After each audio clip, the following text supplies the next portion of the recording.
Ya. ¿Se ve bien ahí la...? Uy, ahí está el chat. Sí, se ve bien. Ya, perfecto. Bueno, como ya les dije, mi nombre es Constanza, esta va a ser la ayudantía de código assembly, y lo primero que tenemos que ir viendo es qué es assembly, principalmente. Assembly es al final como lo que nosotros vamos a ocupar para poder programar en nuestro computador básico como en una forma que nos salga a nosotros más natural y que también sea mucho más comprensible. Como pudieron haber visto también en las clases, por detrás el código, o sea, el computador tiene muchas señales de control que son controladas al final por la control unit, ¿cierto? Y tienes los opcodes, que al final las instrucciones son un montón de unos y ceros, y sería muy complejo para nosotros ir programando como tan a bajo nivel, que sería como directamente ahí. Entonces lo que nosotros usamos es el assembly, que al final nosotros vamos a poder escribir nuestras instrucciones de una forma mucho más cómoda, que también nosotros podamos comprender, y que también nos van a facilitar hartas cosas que vamos a ir viendo un poquito más adelante, que también vieron la semana pasada con el profesor. Entonces, cosas que tenemos que tener en cuenta: el assembly está separado en dos secciones, en data y en code. En data es donde ustedes van a colocar todo lo que van a ser sus variables, todos los valores que ustedes quieren cargar, ¿cierto?, al inicio de su programa en la memoria, y van a tener una label asociada a ello. Entonces, si se dan cuenta, que yo tengo, en data, tengo solamente una variable que se llama dummy y que vale 2. Y después tenemos la sección código, que al final va a ser como nuestro programa principal. Si lo quieren ver como desde un punto de vista más del lenguaje de programación, sería como el main, ¿cierto? Ahora vamos a ver después, más adelante, que no es solamente el main, sino que vamos a ir viendo que podemos ir armando hartas cosas en code. Pero principalmente aquí van a ir todas nuestras instrucciones que le vamos a dar al computador básico. Entonces, alguien leyendo este código, ¿cierto?, que tenemos un mob a, entre paréntesis, dummy, mob b, dummy, después tenemos un add a,2 y un sub a,3. Como rápidamente viendo el código, ¿a quién se le ocurre que puede estar haciendo este código? Es bien cortito. El Yadrina dice: está guardando el valor de dummy en A, la dirección de dummy en B, suma 2 a y le resta 3. Exacto, es exactamente eso lo que está haciendo nuestro código. Y es algo que también yo les quería mostrar rápidamente, la diferencia que hacen los paréntesis, ¿cierto?, en estas dos instrucciones. Como bien dijo Yadrina, en la primera vamos a tener de que estamos guardando el valor de dummy en A, y en el otro caso vamos a guardar la dirección, que en este caso, como lo único que tenemos cargado es dummy, sería la dirección 0, vamos a guardar entonces ese 0 en B. Pablo pregunta: después se podría hacer entre paréntesis B. ¿En cuál instrucción? Ah, ya, tú dices después de haber movido el valor de la dirección a B, ¿cierto? Claro. Sí, sí, no recuerdo bien, por aquí tengo en los apuntes, sale como cuáles instrucciones con respecto a direcciones de memoria son soportadas por el computador básico, pero claro, tú puedes hacer, como tú estás guardando, ¿cierto?, ese 0, si tú después haces entre paréntesis B, estarías haciendo como un direccionamiento indirecto, ¿cierto? Y ahí sí estarías accediendo al valor que existe en la dirección 0 de memoria, que en este caso es el valor de dummy. Hasta ahí todo bien, ¿cierto? Esto es como lo más básico que uno, o sea, es como lo que uno tiene que entender más o menos para después seguir viendo el resto de los códigos de assembly. ¿Alguna duda? Ya. Entonces, antes de seguir con todo el resto del código, ¿cierto? ¿Qué pasa si doy vuelta a la línea 5 y 6? Que primero guardas la dirección de dummy en B y después guardas el valor de dummy, ¿eso? En este caso no importaría mucho, no te va a afectar en tu código, porque al final no estás, los registros los estás tratando por separado, así que no deberías tener ningún problema. no pueden tener tantas variables como quieran, porque si se dan cuenta con el emulador, después vamos a ver, ustedes tienen una cantidad finita de memoria. Entonces, si empiezas a llenar, ¿cierto?, tu memoria de puras variables, en algún momento vas a llegar al límite de la memoria y ya no vas a poder guardar nada más. Si tienen preguntas, pueden desmutearse o no pueden desmutearse. Sí, una pregunta respecto a eso. Cuando yo defino ¿Mm? la variable dummy, ahí le estoy ya asociando como un lugar en la memoria Sí, y después, exacto. ah, ya. Ese es el lugar al que está apuntado entonces con B. En la parte de move B está apuntando a esa parte de la memoria, como el index, ¿o no? Claro. Ahí después se va a notar mucho más cuando les muestre el emulador, donde tienen ya ahí de forma muy visual lo que van a tener en memoria, lo que van a tener en el stack cuando veamos la parte de subrutina. Pero claro, cuando tú haces data, lo que va a hacer el emulador al principio va a agarrar todo lo que tú como declaraste en data y lo va a empezar a guardar en la memoria. Y lo va a guardar en orden. Perfecto, gracias. No hay problema. ¿Alguien más tiene alguna duda?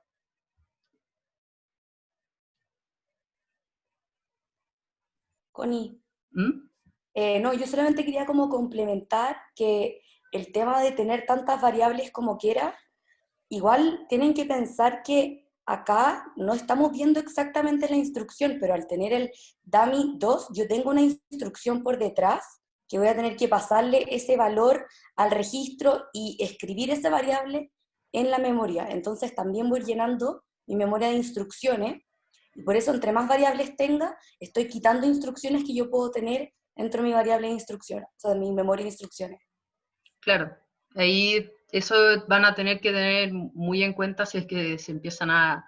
Va a ser muy raro que lleguen al final, a menos que al final su código sea muy grande, pero tengan en cuenta, claro, que la memoria de instrucciones no tiene solamente la parte de su código, sino que también tiene instrucciones por cada variable que ustedes están guardando en memoria, que es lo primero que se va a ejecutar cuando ustedes corran este código. Así que ahí tienen que, no se pongan a escribir 100 variables y después 300 líneas de código porque no se los van a soportar el emulador, por lo menos. Ya, entonces también con esto, que ya con esto claro, podemos ir siguiendo ya para el resto del repaso rapidito. Yo tenía una duda más o menos chiquitita, quizás Ujú. pero como que cuando la variable b le pongo dummy, o sea, tú dijiste que vas a estar como apuntando al cero de memoria, Claro. pero como que está apuntando o toma el valor de la Eh, dirección. Como que claro, o toma sea, le puedo sumar como un 3 y va a tener un 3 o... sí, sí, de hecho va a ser un cero en realidad, porque va a guardar lo que es al final esa dirección que es cero.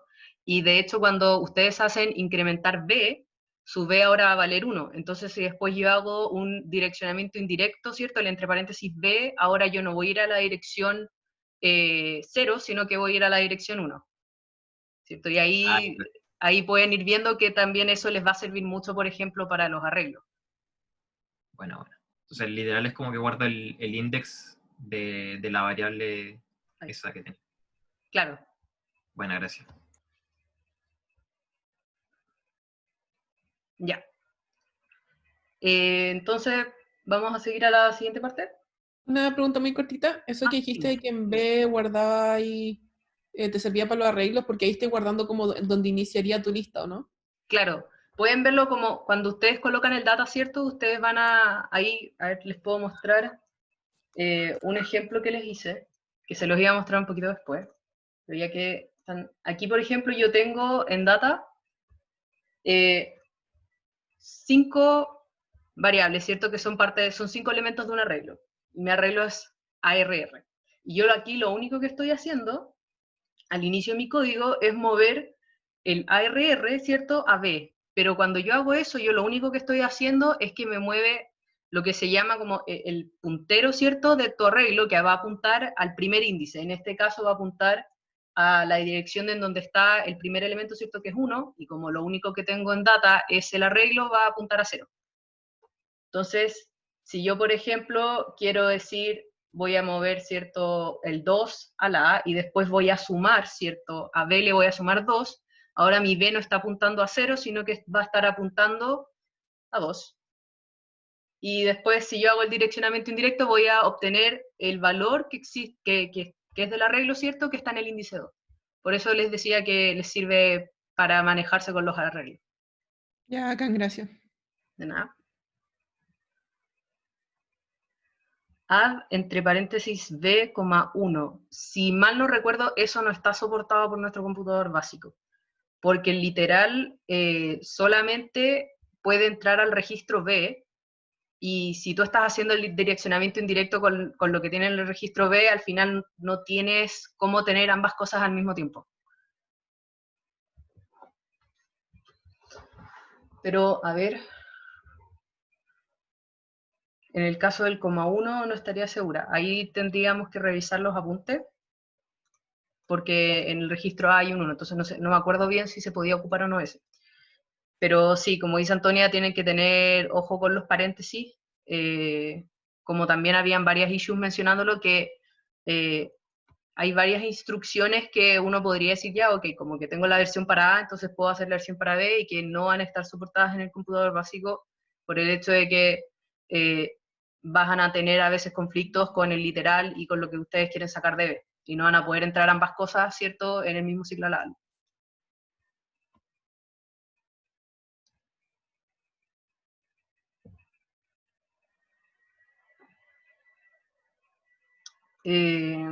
A ver, yo les tengo los apuntes por aquí.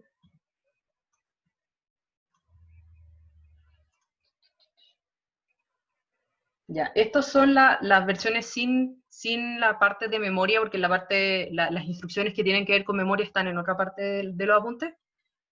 Pero tú sí puedes hacer B, A, en este caso sí, a menos que quieras sumarle un literal. Porque si sumas un literal, como ya dije, ¿cierto? El literal solo entra por B. Ya. Ya, bueno. Ya, entonces, volviendo a la ayudantía, un aviso rápido para las personas que, no sé, pero que aún tengan problemas tal vez para el emulador, o dónde está, cómo se instala, tengo problemas en dónde pregunto, etc. El emulador va a estar, está, ¿cierto?, en el repositorio del curso. La última versión, que es la 1.0.1, se subió el viernes. Está para ya todas las plataformas, ya se subió la versión para Mac. Tienen que irse a la sección de releases. Si se van a la página, ¿cierto?, del curso, ahí sí. Aquí en la sección de releases va a estar el emulador.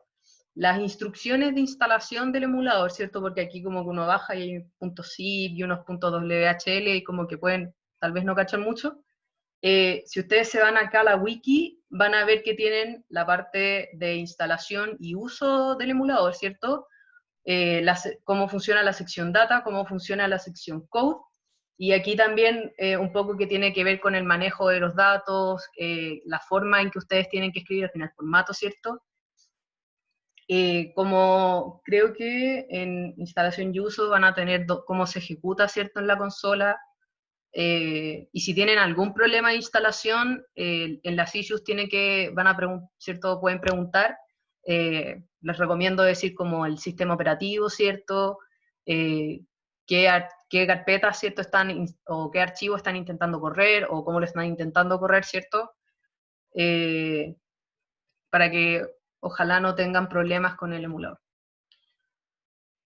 Como acepta Python 3.7, se recomienda pipenv si se tiene Python 3.8. Espera, antes de eso, antes del viernes había otra versión, o esta es la primera. No, antes había otra versión, pero hubo un reporte de bugs que se corrigió y por eso se subió la versión 1.0.1.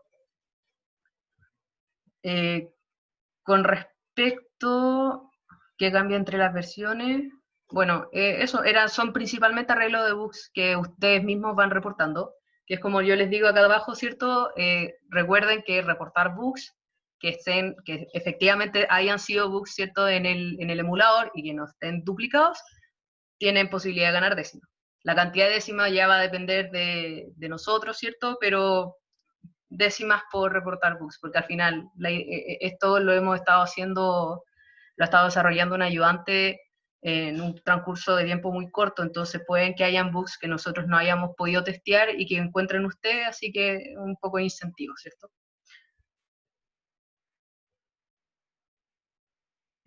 Pablo estaba preguntando por el tema del environment, si se tiene Python 3.8.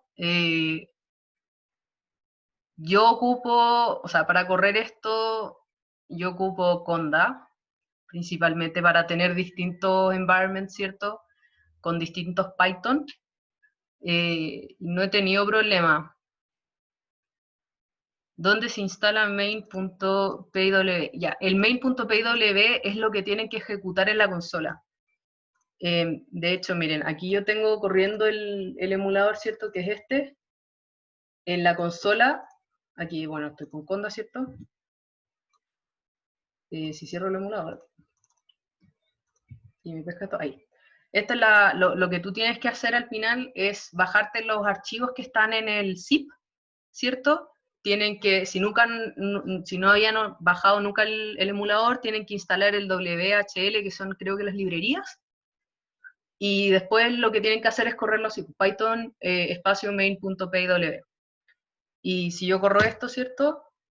Me empieza a cargar un par de cosas, se demora un poquito y ahí abre el emulador. ¿Está ahí todo bien? Igual cualquier duda que tengan del emulador en las issues están contestando y hay ya varias issues contestadas con respecto a la instalación del emulador. Y gente que ha tenido problemas y que se los hemos ido resuelto desde que lo subimos. Para que también le puedan echar una ojeada, bueno, en realidad siempre deberían estar viendo las issues, se los recomiendo. Pero ahí también puede que encuentren a alguien que tuvo el mismo problema que ustedes, así que ahí lo revisan antes de claramente subir una issue nueva para que no queden duplicadas. Si no encuentran algo que les haya servido o probaron eso y no les funcionó, pueden subir una issue. Al hacer Python 3.7 me dice no such file or directory. Alguien en Ubuntu.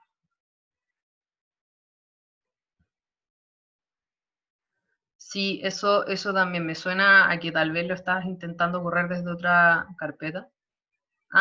No te sabes dónde está la. Ya. A ver, ya. Esta es la carpeta que yo bajé, porque yo lo tengo para Windows, estoy en Windows.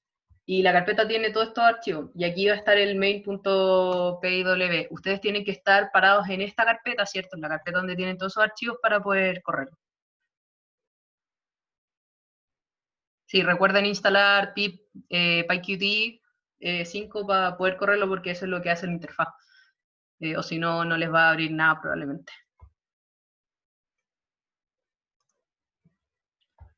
Ya. Otra cosa, bueno, los archivos que ustedes van a querer pasarle, ¿cierto? Al emulador tienen que ser con extensión .txt. Tengo entendido de que esa es la única extensión que les va a dejar, les va a pescar, así que Notepad o el VS Code incluso les sirve, lo anotan. El VS Code tiene un highlight que les puede funcionar un poco, que es el de Assembly x86, pero hay algunas cosas que no les va a mostrar como en colores, pero igual sirve, que era como el que yo tenía antes cuando les mostré el VS Code. Entonces, esto es muy importante, apareció en la issue 61, creo, y también lo han preguntado harto en las issues, que son cuáles son las instrucciones soportadas por el computador básico y por el emulador. Y la lista que me dio el profesor, ¿cierto? Fue esta que está en las clases, en la clase 8 y la 9, y en los apuntes 4 y 5. Ahora, en las clases creo que habían algunas instrucciones que después el profesor dijo que no iban a entrar, y que son las que están más abajo, ¿cierto? Acá, que son estas de aquí. Estas no están soportadas en el computador básico, no están soportadas por el emulador, así que no las ocupen. Esa es como la lista negra de las instrucciones que puede que les aparezca en los apuntes o en las clases, pero que no están soportadas con el emulador, entonces no las van a poder utilizar. Y probablemente el emulador les alegue y les diga que hay una instrucción que no reconoce. Claro, Atom también probablemente debe tener el mismo highlight de Assembly x86. Ya, entonces, repaso relativamente rápido de lo que vieron la semana pasada con el profesor. Vieron dos cosas importantes, ¿cierto? Que fueron el jueves por lo menos, ¿cierto? Que vieron los condition codes, los saltos condicionales, y después más adelante, ya para el final, vieron las subrutinas. Los saltos condicionales van a ser, probablemente los van a ocupar harto, no sé si para la tarea, pero si están jugando con Assembly son muy útiles. Y esos saltos se van a regir con los condition codes. Y los condition codes, ¿cierto? Son estos 4 bits que salen de la ALU y que entran al registro status, ¿cierto? Y si se acuerdan de la clase, ahí el profe mencionaba, por ejemplo, que el registro status también está con un registro al final, ¿cierto? Y después se va conectado a la control unit. Entonces, ¿cuál es la gracia de los condition codes? Les van a ser 1 cuando sean 0 en el caso de Z, ¿cierto? Cuando sea negativo en el caso de N, cuando haya un carry en el caso de C, y cuando haya overflow para el V. No sé por qué es V, pero es V. Entonces aquí pueden ver, ¿cierto?, que esta es la lista de los distintos saltos condicionales, y acá al lado salen las condiciones que se necesitan para ese salto. Entonces, por ejemplo, van a tener la instrucción de comparación, que les va a servir un montón si es que quieren utilizar saltos condicionales de acuerdo a comparar dos valores, ¿cierto? Porque, y que es algo importante que tienen que acordarse, la instrucción CMP de compare no guarda el resultado no sale, ¿cierto? Porque si se acuerdan, la ALU, cuando hace una operación, de ahí el resultado sale. En el caso de compare, eso solamente se procesa, y lo que a ustedes les interesa de la operación, que al final es una resta, es que puede activar, o bueno, va a activar siempre los condition codes. Los condition codes se activan para todas las instrucciones, todas las operaciones que haga la ALU, van a saltar condition codes, por lo que de hecho no es siempre necesario hacer un compare antes de un salto condicional, que lo vamos a ver, ¿cierto?, en la pregunta de la ayudantía, en la pregunta 1. No es necesario, pero a veces les va a servir si es que ustedes quieren manejar datos que tal vez tengan en los registros o en la memoria. Y entonces aquí van a poder ver que tienen, en este caso, el jump, que es el salto incondicional, el jump equal, el jump negative, el greater than, less than, el greater equal, el less equal, el jump carry y el jump overflow. Van a ver que de el jump equal al jump less equal, ¿cierto? Lo que ustedes van a ver, los condition codes principales que van a ver van a ser el Z y el N, ¿cierto? O sea, si el resultado es 0 o no es 0, ¿cierto? Y si el resultado es o no negativo. Eso es lo que les interesa para esos saltos. Pero en el caso de los últimos dos, que es jump carry y jump overflow, ustedes quieren ver los otros condition codes, ¿cierto? Que va a ser el de carry, que se activa si es que ocurre un carry, ¿cierto? Un carry out, y el jump overflow, que se activa cuando existe overflow. Bueno, estos ocupan labels, ¿cierto? Que de ahí más adelante lo vamos a poder explicar con un ejemplo. Y no sé si tienen, con respecto a los condition codes o a los saltos, alguna duda. Disculpa, lo que habéis dicho era que, o sea, que por default siempre se compara con B. ¿Eso fue lo que? No, lo que pasa es que la ALU, ¿cierto? Siempre va a ser, o sea, ustedes van a hacer alguna operación en la ALU, un add, un sub, ¿cierto? Un not, un XOR, etc. Y ese resultado siempre va a levantar las flags, ¿cierto? O estos condition codes. Siempre van a estar revisándose en ese ciclo. Entonces no es necesario usar el compare. No es que se compare siempre lo que lo que le entra a la ALU, porque en ese caso tú tienes el compare, que es específicamente para eso, pero sí vas a tener, por ejemplo, instrucciones que van a levantar ciertos flags o ciertos condition codes, independiente de si hiciste o no compare antes de preguntar por el salto. No sé si eso responde a tu pregunta. Sí, perfecto. Gracias. Ya, bueno. ¿Y alguna otra duda para seguir?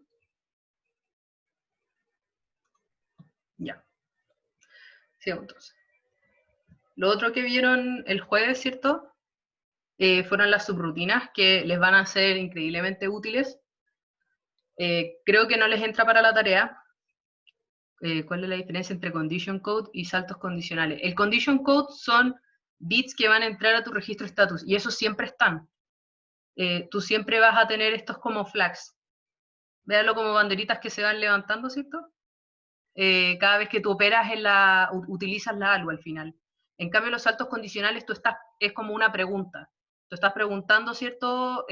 Luego de cierta instrucción, tú vas a decir, de acuerdo a lo que yo tengo en el registro status, voy a saltar en el caso de que, no sé, Z sea 0 o Z sea 1, por ejemplo, y si efectivamente en tu registro status tienes Z igual a 1, entonces va a saltar. Pero al final los condition codes siempre están, pero los saltos condicionales son los que tú vas a manejar en tu código. Claro, ahí la Antonia también dice, son flags y los otros son instrucciones, ¿cierto? Bueno, entonces la subrutina nos van a servir harto para modularizar nuestro programa. Pueden hacer como una analogía, ¿cierto?, a las funciones dentro de un lenguaje de programación, por ejemplo, las funciones dentro de Python, que no están separadas, ¿cierto?, del programa principal, y el programa principal las va llamando. Sí, vamos a ver ejemplos después justo después de ver esta parte de subrutina, y ahí vamos a entrar ya en lo que es la ayudantía en sí. En la subrutina ustedes necesitan 3 cosas importantes, ¿cierto? Que son los argumentos que le van a pasar a la subrutina, que son los parámetros de entrada, el valor de retorno, que va a ser lo que les devuelva a la subrutina, y necesitan la llamada a la subrutina y el retorno de red. ¿A qué me refiero con esto? La subrutina, ustedes para llamarla en assembly necesitan llamar a la instrucción call. La instrucción call va a ser lo que ven acá, ¿cierto? Va a ser varias operaciones que toman un ciclo, y que principalmente como nosotros necesitamos saber en qué parte del código tenemos que volver luego de terminar nuestra subrutina, tenemos que guardar el valor del program counter y agregarle 1 para no volver justamente a la parte en donde se llama la subrutina, sino que justo a la instrucción después. En el caso de red, es aquí donde vamos a utilizar este valor que guardamos al hacer call para poder devolvernos. Y ese valor va a estar guardado en el stack, que también nos va a ser muy útil cuando queramos hacer push y pop. Y así siempre vamos a tener, no va a estar en memoria, sino que va a estar en este stack. Y vamos a tener guardada entonces nuestra dirección a la cual queremos volver luego de terminar la subrutina. Entonces, como ya les dije, podemos hacer uso de este stack que no sé si se los pasan o si alguien ya sabe cómo funciona un stack, pero es principalmente lo que es llamado LIFO, ¿cierto? Last in, first out, que el stack va haciéndose como un montito. Entonces, como que esta es la primera cosa que entra al stack, después uno guarda otra cosa en el stack, pero cuando yo llamo para sacar algo del stack, lo primero que sale es lo último que guardé. Entonces esto sale y después sale esto. ¿Y para qué nos sirve eso? Cuando nosotros estamos dentro de una subrutina, por ejemplo, podemos llamar a otra subrutina. Porque como nuestro primer valor, ¿cierto?, en el stack es el retorno a la primera subrutina, podemos llamar a otra subrutina y se va a guardar encima el valor de retorno de ella. Entonces cuando yo hago red, va a tomar el valor de retorno de esta, y después voy a volver a hacer red, y va a tomar el valor de retorno de esta, y así voy a volver al programa principal.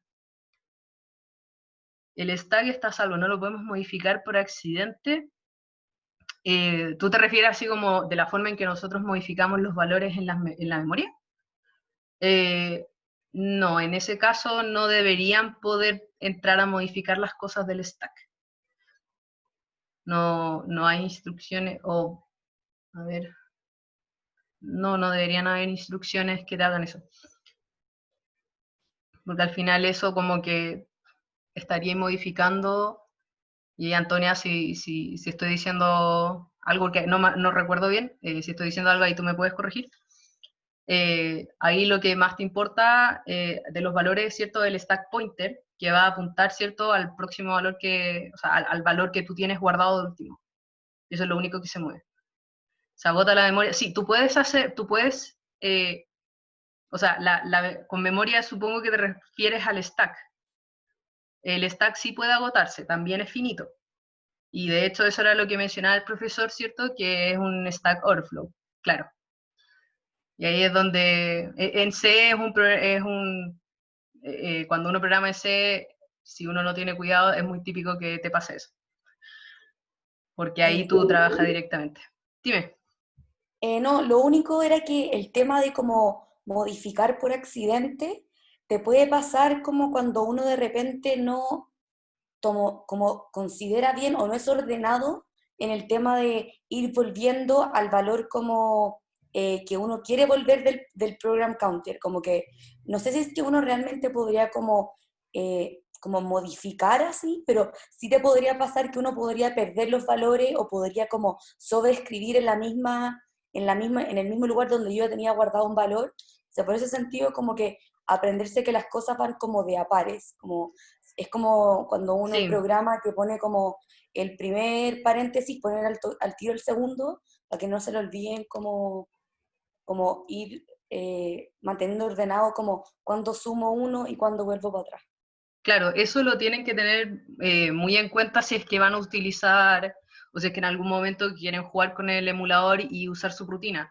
Como decía la Antonia, si bien uno como no podrías modificar como directamente los valores que tienes en el stack, tú sí puedes perder tu valor de retorno, por ejemplo, una función, y nunca estarías volviendo a la función porque tu computador no sabe a dónde volver. Y eso puede pasar, por ejemplo, con las instrucciones que están acá abajo, que cuando uno hace push de algún registro, tú estás pasándole cosas, guardando cosas en el stack, y cuando tú haces pop, tú las estás sacando del stack, las estás recuperando del stack. El problema es que, por ejemplo, ¿qué pasa si yo hice un call, ¿cierto? Y guardé un valor en el stack, pero de repente yo dentro de la función ya hago un pop, yo le saco ese valor que estaba guardado para poder volver de esa función y después al llegar a red no va a encontrar nada en el stack, o tal vez va a encontrar otro valor que yo guardé antes y va a volver o alguna parte nada que ver de mi código, o no va a saber dónde volver y ahí usted, bueno, claramente no les va a seguir funcionando el código porque no van a poder volver a la parte en donde estaban justo antes de llamar, o sea, al momento de llamar la función. Así que ahí, como dice Antonia, sean ordenados y tengan en cuenta eso de, si ustedes hacen un push, en algún momento tienen que hacer un pop si es que están trabajando con su rutina. Pueden hacer push y dejar cosas en el stack hasta el final de su código, pero tengan mucho cuidado de que siempre las subrutinas tengan acceso, ¿cierto?, al momento de retornar, tengan acceso al valor del program counter al cual tienen que irse. Ya, ¿alguien tiene alguna duda con sus rutinas antes de empezar con los ejercicios? Yo tengo una duda. Dime. El valor, entonces, la línea a la que se vuelve con la subrutina siempre es como la línea que viene después, ¿o no? Claro, o sea, si yo hago call y justo después de call, por ejemplo, tengo un mob A, cuando yo hago red de la subrutina, ¿cierto?, a la que yo le hice la llamada, voy a volver a ese mob. Entonces la instrucción que va a ejecutar va a ser el mob. Porque si guardo el mismo program counter desde el momento en que llamé, voy a volver a hacer el call. Y ahí no vas a poder seguir en tu programa. Gracias. Ya. Entonces, veamos el enunciado. Cualquier cosa, el enunciado está en el syllabus y más adelante, como siempre, vamos a subir la solución. Saqué algunos ejercicios de exámenes y es pasada y las modifiqué un poquito porque a veces eran un poquito largas. Pero la primera, ¿cierto?, es el examen del 2019-1, que era cuando estaba el profesor de ahora, ¿cierto?, Hans y Jürgen como profesores. Y aquí vamos a tener 3 trozos de código, ¿cierto? Los 3 puntitos es que significa que el código puede seguir, pero a nosotros nos importa esta sección, que no son más de 4 instrucciones, ¿cierto? Y lo que nosotros queremos saber es si se efectúan o no los saltos que estamos haciendo, ¿cierto? Los que estamos pidiendo. Por ejemplo, en el primer caso, ¿ustedes qué piensan? ¿Va a saltar o no va a saltar? Ya, Diego dice que sí. ¿Ya cierto? Sabemos que va a saltar. Claro, como dice Diego, vamos a saltar sí o sí, porque el jump es incondicional, a diferencia de todos los otros que hay. Entonces da lo mismo, no revisa condition codes, no revisa la comparación, nada, el jump salta. Entonces cuando ustedes necesitan ver, ¿cierto? Quieren hacer un salto a algún label que ustedes hayan definido, sin importar que si es que este registro cumple con esta comparación o no, ustedes hacen jump nomás. Ahora, aquí ya empezamos con los condicionales y vamos a tener esta instrucción, ¿cierto? Que es un mob, donde vamos a guardar un 1 en A, después vamos a hacer mob de B, -9, y después vamos a hacer un shift right de A. Y de ahí estamos viendo si salta o no con un jump equal. ¿Qué sucedería en este caso?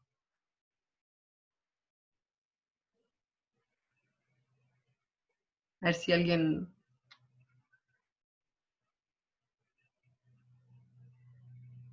O si no, si hay alguien que tiene alguna duda de alguno de esos, como qué es lo que hace alguna de esas instrucciones, también puede preguntar. Tuti dice que no salta, pero no hay compare. Ya, Vicente, el compare al final, si bien te va a hacer, al final el compare lo que hace es una resta. Es una resta entre las cosas que entran a la ALU, ¿cierto? Y no guarda el resultado de esa resta, pero sí levanta los condition codes. Pero los condition codes siempre se levantan cuando ocurre una operación en la ALU, entonces no necesariamente necesitamos tener un compare para poder ver si es que salta o no algo, si es que hay, o sea, si es que se hace o no el salto condicional. Entonces aquí lo que están diciendo, bueno, aquí podemos ver que este mob en realidad como que no hace mucho, pero tenemos un mob A,1 y después hacemos un shift right. Tenemos, como ahí dicen, ¿cierto? Un 0,1 y después estamos corriéndolo. Entonces, ¿en qué queda A después del shift right? Que es lo importante. Quedan 0, ¿cierto? Si el shift right, recuerden que si ustedes tienen 0 y 1, para decir el 1, cuando ustedes hacen shift right es que lo corren todo como a la derecha. Por lo tanto, en vez de 0 o 1, ahora les queda 0. Y al otro lado se les agrega un 0. Entonces, si yo tengo un 0 en esa operación de la ALU, ¿qué condition code se me debería levantar? El Z, ¿cierto? Y si yo estoy haciendo un jump equal, que como vimos, revisa si el Z es 1, yo estaría saltando.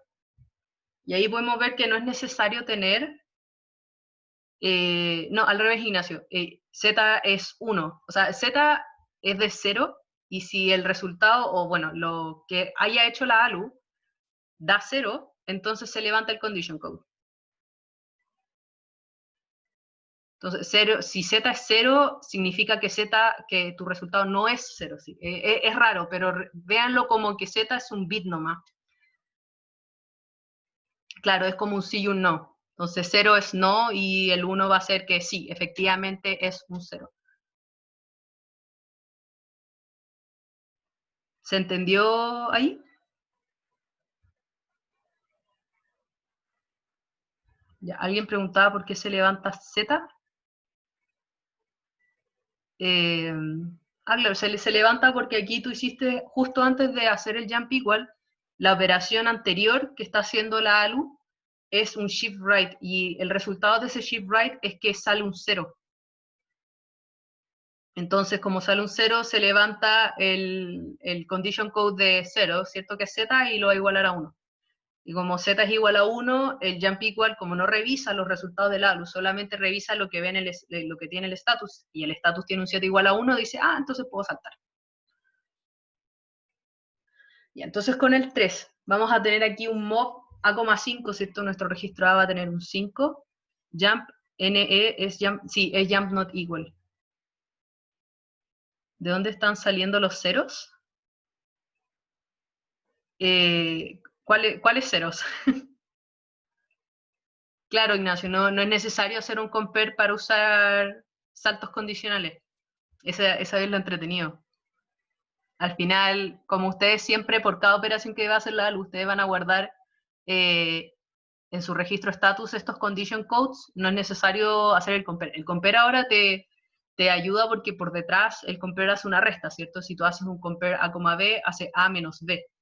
Y ese no te guarda el resultado, que es la gracia, no vas a guardar el resultado de esa resta. Entonces solamente tú vas a levantar condition codes. Pero siempre los condition codes están revisándose en cada operación. En este de acá sí, en este sí salta, en el jump igual. Es más que el compare puede que a ustedes les sirva en algunas situaciones y en otras tal vez no. Ahí va a depender de cómo ustedes vayan haciendo sus problemas. No sé, no sabría decirte si es buena práctica o no. Yo en general ocupaba compares, pero al final el proceso es el mismo.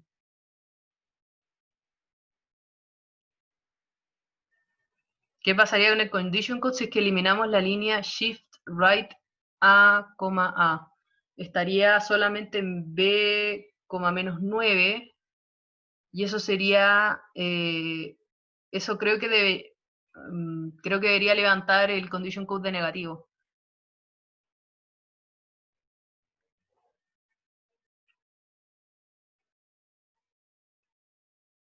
El mob no pasa por la luz, sí pasa. Bueno, ahí Antonia también les está respondiendo por chat. Ya, entonces para seguir, en este caso aquí tenemos, ¿cierto? A que va a valer 5, B va a valer menos 5, y vamos a hacer un XOR de A, B. Y después estamos preguntando si hace un jump not equal. Entonces, por si no se acuerdan, ¿cierto? Voy a ponerles un poco la ayudantía. El jump not equal, lo único que va a revisar, ¿cierto? Es si z es igual a 0, que significa que si el resultado, ¿cierto? De la operación es distinto de 0. 5 es 1, 0, 1, sí. Sí es 1, 0, 1. Entonces sí, sí, efectivamente, bien, sí, salta. Porque ahí vamos a tener, ¿cierto? El XOR va a mostrarte todos los bits que son distintos entre las dos cosas que está haciendo XOR, ¿cierto? Y aquí va a mostrar los bits que tienen distintos el 5 y el menos 5. Y como solamente estamos buscando que es not equals, lo único que, lo que estamos viendo es que al final ese XOR no dé 0. Y XOR da 0 si es que todos los bits son iguales. Jump negative, claro. No, es not equal.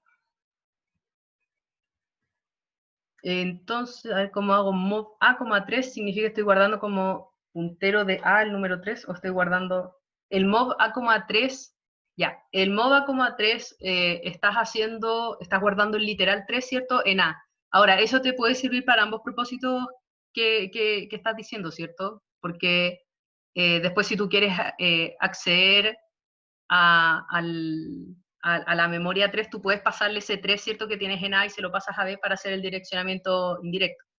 No puedes hacer el direccionamiento indirecto desde A, ¿cierto? Así que técnicamente lo único que estás guardando es el literal, pero después sí puedes hacer un manejo para pasárselo a B y que B haga ese trabajo. Lo del el XOR, pueden verlo como es un exclusive OR.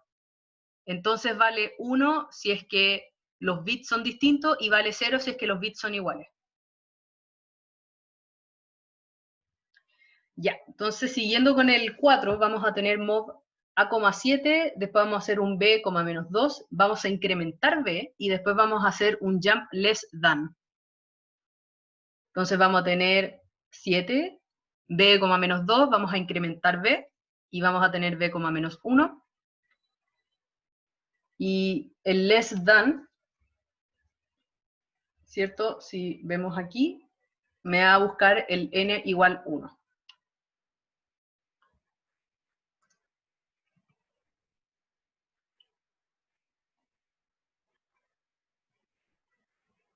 Bueno, Diego lo tiene correcto, ¿cierto? Como n es igual a 1 va a saltar. Ignacio pregunta, a ver, no entendí de dónde el jump not equal del 3 saca los dos inputs. Recuerda que los saltos condicionales no necesitan inputs, porque los saltos condicionales van a revisar lo que tienes en tu registro status. Van a revisar solamente los condition codes, que son los 4.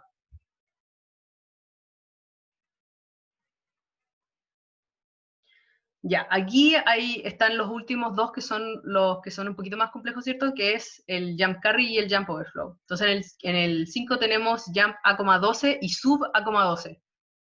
¿Eso salta o no salta? Los registros son de 8 bits. No lo mencionan, pero debiesen ser de 8 bits.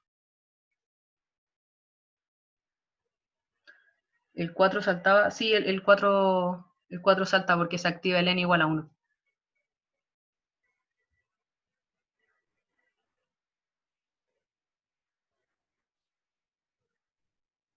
Ya, aquí me están diciendo principalmente que no salta. Estos últimos dos, igual les voy a subir el texto entero, pero estos últimos dos a mí me gustaría verlos en el emulador, porque ahí es mucho más visual qué es lo que pasa. Inc B incrementa B en 1. Es como hacer un add B más 1. Pero lo hace directo. Dime. La 4 no salta porque el A es mayor que B. ¿Cómo funciona eso? No, el 4 sí salta. Perdón, sí salta porque, por eso, o sea, compara con B, y A es 7 y B es menos 1.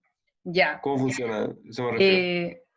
Cuando tú tienes tu B, ¿cierto? Aquí tú lo tienes igual a menos 2 y después incrementas y tu B queda igual a menos 1, ¿cierto? En esa operación, los condition codes que salieron, el que aquí te importa, ¿cierto? Es que es un número negativo. Entonces tu n va a ser igual a 1. No, los saltos condicionales no son comparaciones. Lo único que hacen es revisar si los condition codes, ¿cierto? De estas banderitas se levantan o no, y revisan si las que les sirven a ellos están levantadas o no. Y en base a eso van a saltar. Entonces no necesitas hacer una comparación previa y tampoco va a necesitar parámetros para hacer la comparación o para saltar, porque Ya, solamente perfecto. revisa esos condition codes, ¿cierto? Ya. Ya, entonces, les voy a mostrar esto.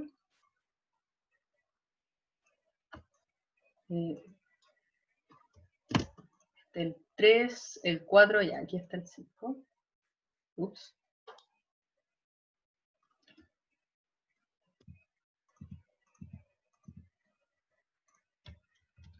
Ya, entonces aquí si se dan cuenta, yo tengo escrito el data, aunque no tenga nada, creo que tienen que escribirlo porque si no el emulador les va a decir que falta. Necesita tener la sección data y la sección code, ya para que lo tengan en mente. Entonces aquí lo único que tengo va a ser lo que tenemos escrito en el 5. Nos vamos a ir al emulador. Vamos a abrir este archivo, ¿cierto? Pronto. Y aquí tienen que colocar cargar y ahí les va a cargar, ¿cierto?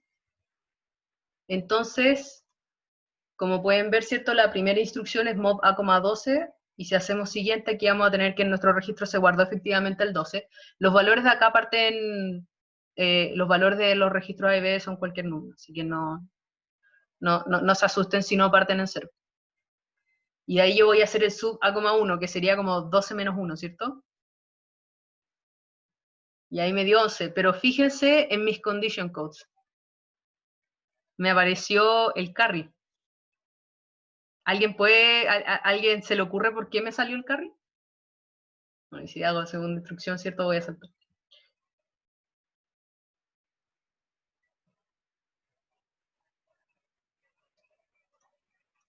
Ahí sin querer se me fue eso. Porque el sub tiene carry por tirar números negativos.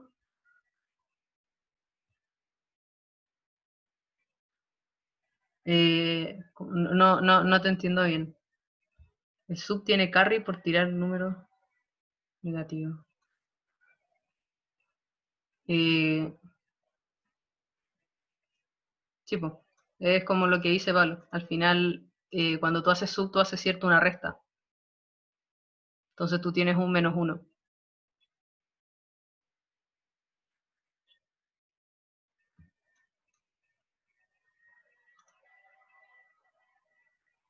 Porque hay un carry y una resta. Ya, porque este es uno de los ejercicios que cambié porque en el original era con un 2,55, pero nosotros tenemos un menos 1. El menos 1, si es que vamos, por ejemplo, hacemos...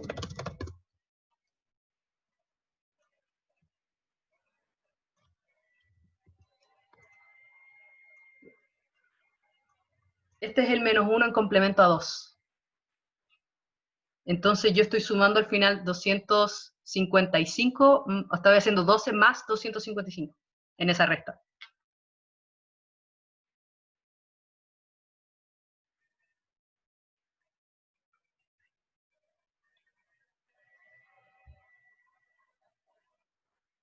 No sé si tienen dudas con respecto a lo que...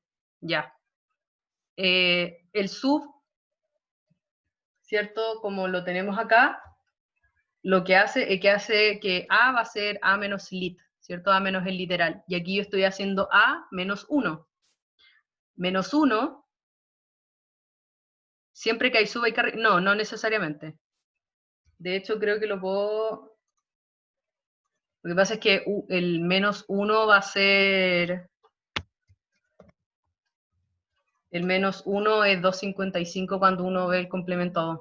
Por eso hace carry. Pero esto... Ahí, por ejemplo, solamente me da un negativo, pero no me sale el carry.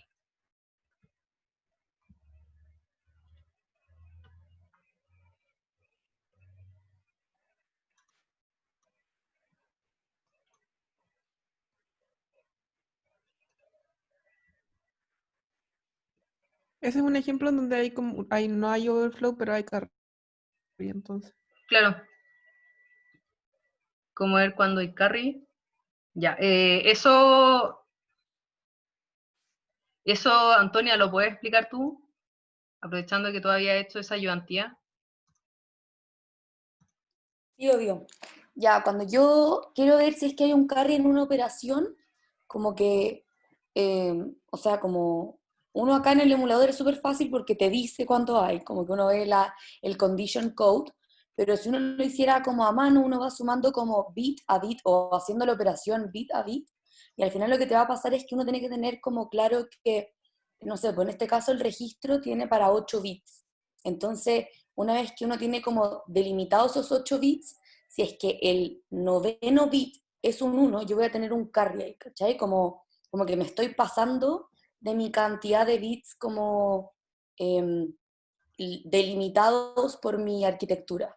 Entonces, en este caso lo que pasó es que al restar un 1, que lo que yo, como que hay que verlo como que yo estoy sumando menos 1, y el menos 1 en complemento de 2 queda un número súper grande, son puros 1 al final. Entonces lo que te iba a pasar ahí, va a pasar de que te iba a dar como con un carry, como que como que necesitas más bits de los que tienes para representar. Ya, es que ese es el juego de palabras entre el carry y el overflow. Como que el overflow, cuando hablamos del condition code, yo le dije esto en la ayudantía, tiene que ver como cuando yo hago operaciones y el signo no me calza como con la operación que yo estoy haciendo. O sea, por ejemplo, si yo sumo dos números negativos y me da un número positivo, eso me va a dar un overflow en condition code. En cambio, el carry se refiere como a lo que conocemos de que como que se nos pasaron los bits como overflow, pero igual se sigue llamando carry, y le pusieron overflow, no sé por qué, al condition code que tiene que ver con cuando no me calzan los signos dentro de una operación. No sé si se entiende, Ignacio.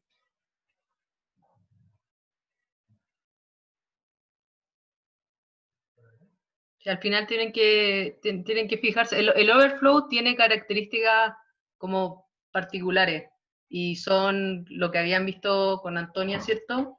Que son estas 4 operaciones que los resultados como al final no les calzan, esos van a ser overflow. En el caso del carry, solamente cuando hay un carry out en el sumador restador.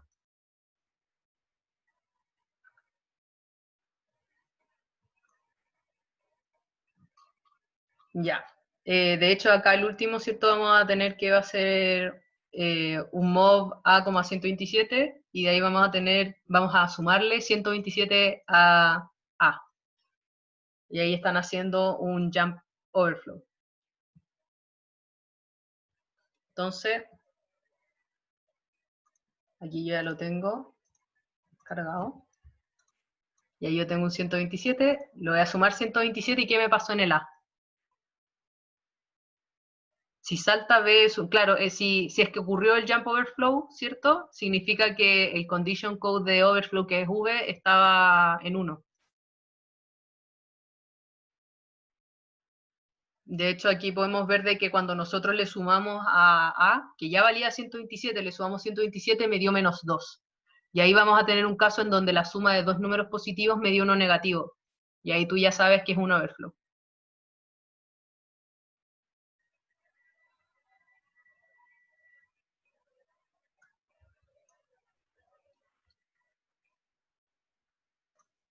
¿Alguna duda con respecto a los saltos condicionales? Para ver la pregunta de su rutina. Dio negativo porque el bit de signo quedó en 1.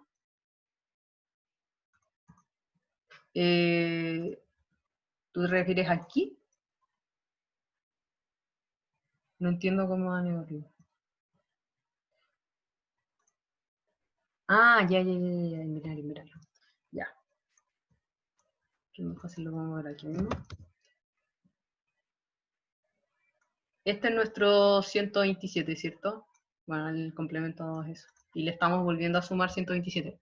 Y vamos a tener de que, en este caso, ¿cierto? Y que de hecho sale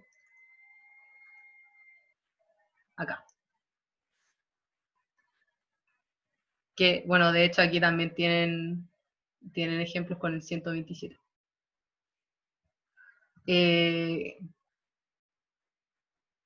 Puede activarse C, carry y overflow a la vez.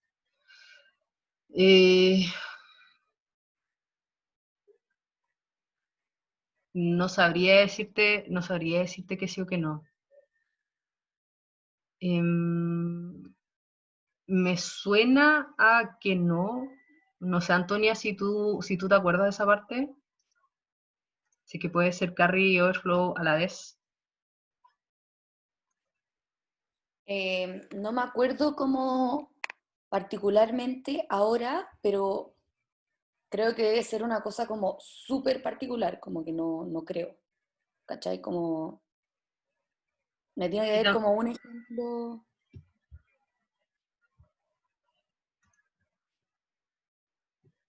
Sí, yo creo que eso podría ser como una duda de issue. Yo creo que José estaría feliz de responder eso. Él se maneja harto con el tema de los condition codes y el carry y el overflow. O sea, acabo de onda googlear y la primera cuestión que me apareció fue que sí puede pasar. Como que hay casos que te puede pasar dependiendo de las operaciones. Igual va a depender mucho de como la cantidad de bits que uno tenga asignado como a cierto registro. Pero de que puede pasar, puede pasar. Pero bacán si lo preguntáis por una issue porque te llega una respuesta mucho más completa y fundamentada. Sí. Ya. Nos queda un poquito nomás, así que no creo que alcance a revisar el último ejercicio, que a mi parecer era el más entrete, pero prefiero que les quede más claro el tema de la subrutina y de los saltos condicionales, en especial los saltos, porque creo que lo tienen que ver en las tareas. O sea, en la tarea de ahora no. Creo que puede entrarle, si es que mal no recuerdo lo que dijo el profesor el jueves. Las subrutinas no, pero aún así es muy importante que entiendan cómo funcionan, en especial como el tema de la llamada. Entonces, aquí, acá, no tenemos este código, que vamos a tener el data, tenemos el code, y tenemos acá una función. Bueno, tenemos aquí el label finish, y aquí al otro lado tenemos como, para ejemplificar más que nada que está en alguna parte, ¿cierto?, de nuestro code, no necesariamente justo después, tenemos una función que se llama func, que tiene un label shift y un label end, que llega a red. Entonces, ¿qué es lo que yo quiero que vean, ¿cierto? Es que aquí, por ejemplo, yo tengo la llamada a la función, pero justo antes de la llamada yo hago un push de B, y después de la llamada yo hago un pop de B. ¿qué estoy haciendo cuando hago ese push, cierto? Y que es la primera pregunta que coloco aquí. Esa secuencia de push B, call a func, que es la función, y después un pop B. ¿Cuál es el objetivo de que yo haga eso en este código?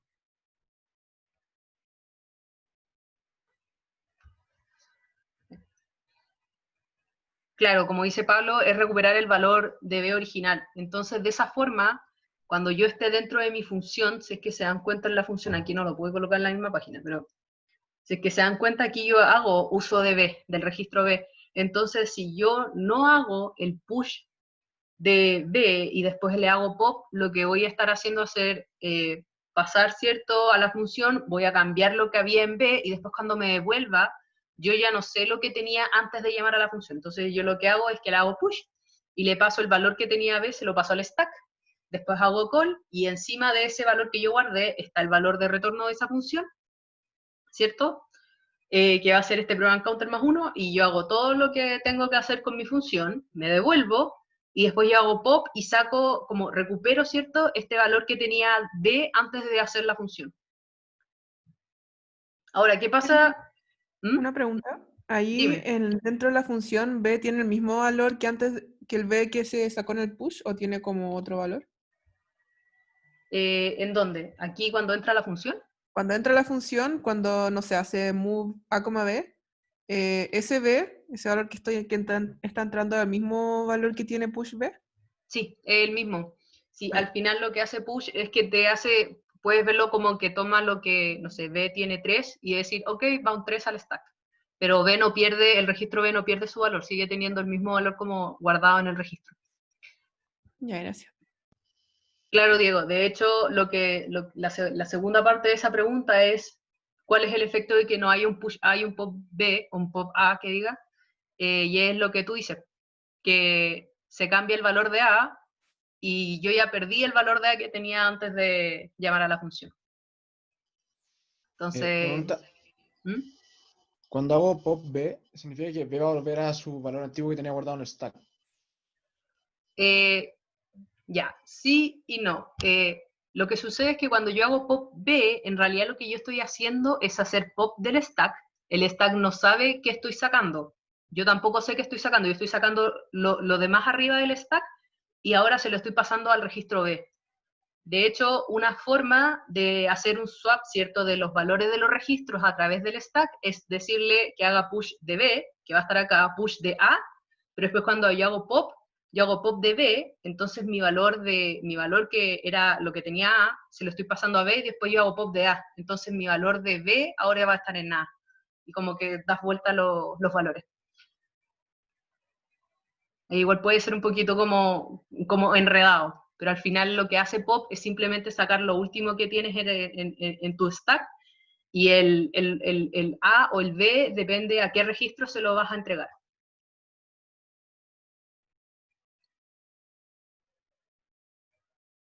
¿Alguna otra duda con respecto a esta parte?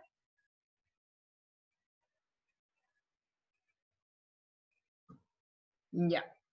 Entonces aquí yo les estoy preguntando cuál es el propósito, ¿cierto?, de la secuencia del compare A,0 y después el jump equal end. Y al final, ¿qué ocurre, cierto, con el contenido del registro cuando el contenido del registro A es 0?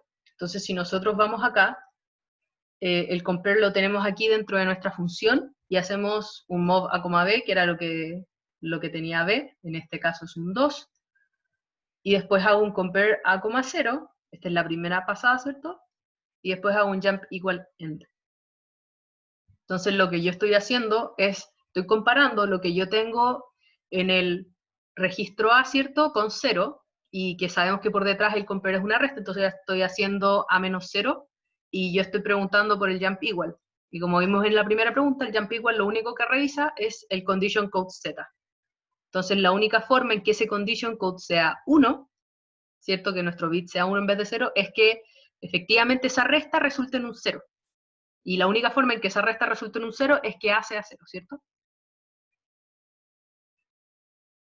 Entonces ahí va la segunda parte, ¿cierto? Que es qué pasa si es que nuestro A es igual a 0, ¿cierto? Y va a ejecutarse, como lo expliqué, ¿cierto? Va a ejecutarse este jump igual, porque nuestro condition code de Z se va a levantar, va a decir soy 1, por lo tanto va a saltar con el jump igual, y va a saltar a end. Y ahí end, lo único que tiene, la única instrucción que tiene es red. Y con eso vamos a terminar, ¿cierto?, nuestro ciclo. ¿Alguna duda hasta ahí? Tal vez alguna duda de por qué estoy haciendo esta comparación, o si hay algún problema de que mi label tenga solamente la instrucción red.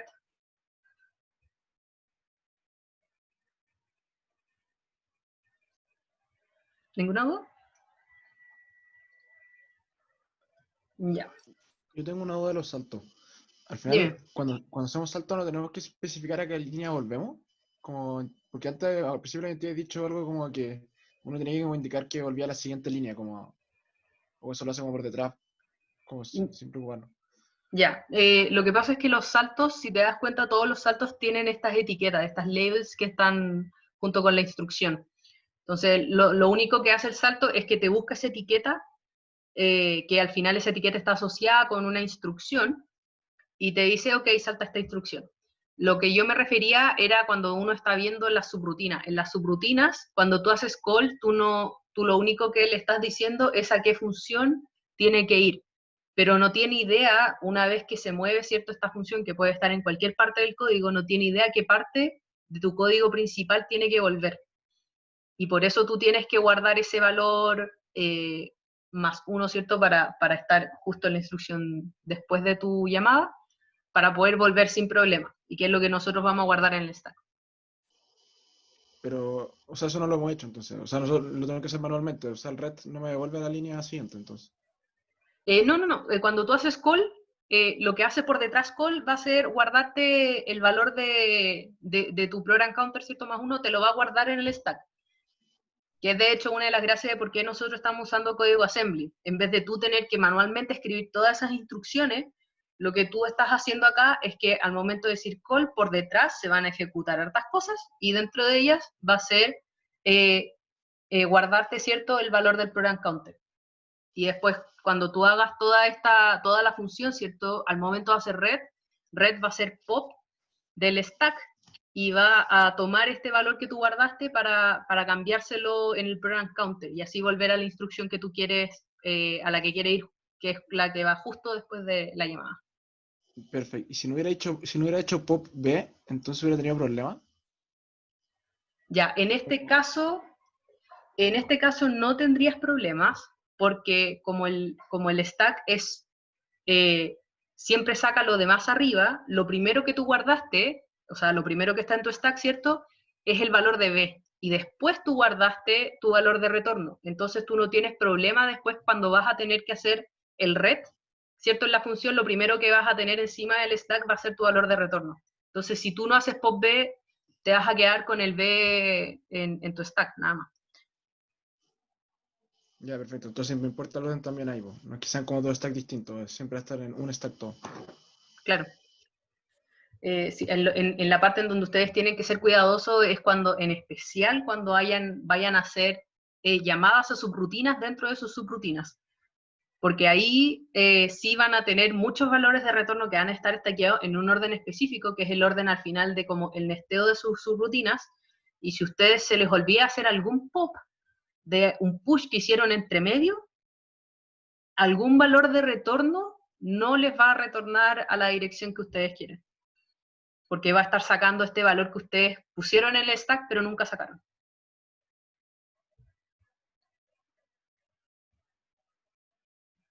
Connie, Dime. quizás como que quería como aclarar, porque a lo mejor no sé si están conscientes como de que el stack está dentro de la data memory, o sea, es como que de cierta forma es como que yo empiezo desde abajo, si se imaginan como puras líneas, yo estoy partiendo desde abajo y voy acumulando cosas. Entonces, en ese sentido, no es que como que yo tenga otro componente que me está guardando las cosas del stack, como que estoy compartiendo la memoria en la que yo tengo mis datos, y por eso, pero en vez de partir desde la posición 0, parto de la 255, por ejemplo. Claro. Entonces, como que, ojo con eso, que no es un componente aparte, está dentro de mi data memory. De hecho, por ejemplo, si esta es nuestra memoria, cuando ustedes guardan cosas en memoria, normalmente ustedes las van guardando en esta dirección, así, ¿cierto? Esta es la dirección 0, la 1, la 2, etc. Pero cuando ustedes guardan cosas en el stack, las guardan en esta dirección. Entonces, aquí parten del 255, el 254, el 253, etc. Entonces, lo que les pasaba con el Stack Overflow, ¿cierto? Es que en algún momento, por ejemplo, yo tengo hasta acá, yo tengo esto, yo había llenado con datos en la memoria, ¿cierto? Y de repente estoy aumentando el stack, aumentando el stack, y de repente me pasé. Y ahí estoy tratando de meter algo a través del stack, ¿cierto? Pero que está en la dirección que está como en una dirección que yo había guardado cosas. Y ahí como que me pasé. Generalmente esto también se ve como en sistemas operativos como a más detalle, así que no los quiero como dar la lata con eso, pero lo que tienen que entender es que el stack va a partir de acá abajo, y va a ir en una dirección, ¿cierto? Como descendente en número, pero tu dirección es de memoria cuando ustedes guardan, por ejemplo, usando el data o utilizando, ¿cierto? Los mods, ustedes la hacen en esta dirección.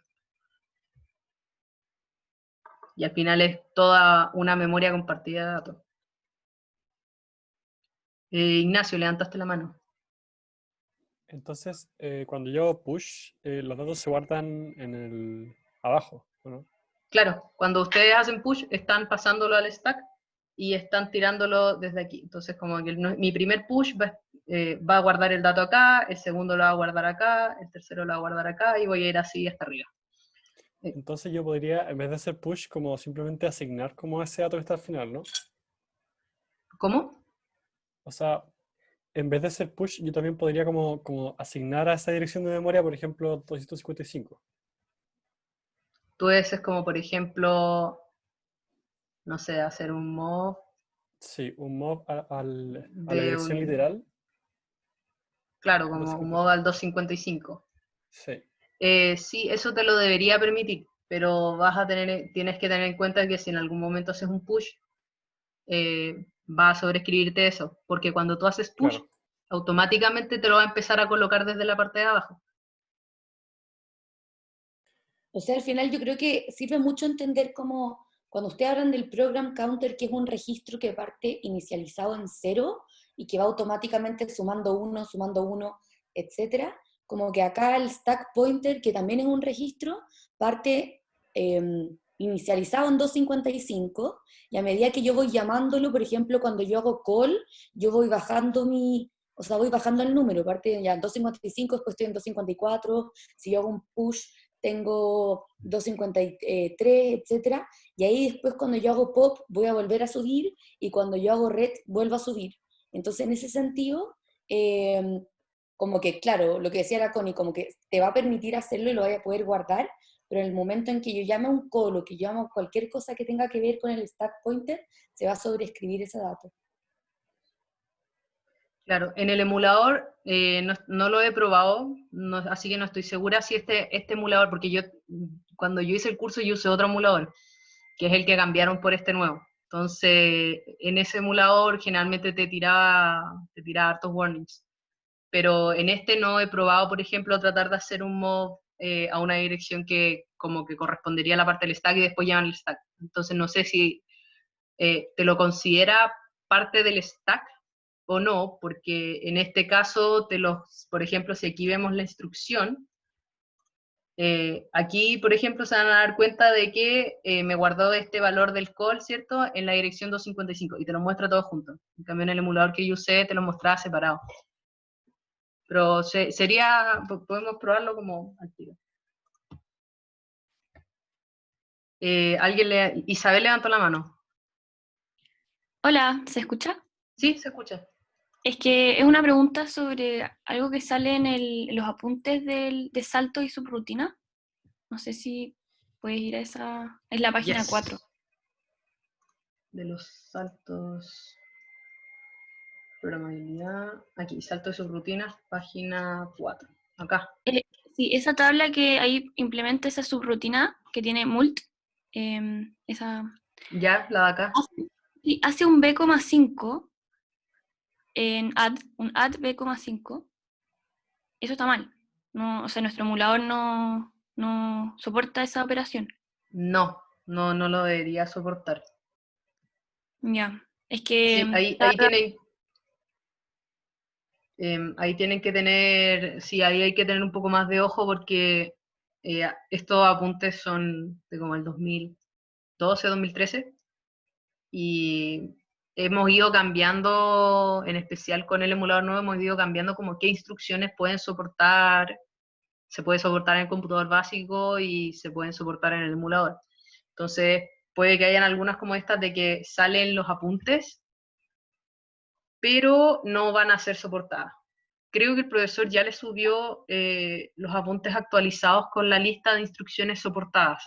Entonces, traten no ver tanto de estas tablas, que puede que no se nos hayan pasado, no las hayamos visto, pero traten de ver las tablas que generalmente están más al final, son como estos resúmenes, donde van a estar las instrucciones al final que son soportadas por el computador básico. Es decir, que esas, si es que las revisaron bien, pero según yo sí.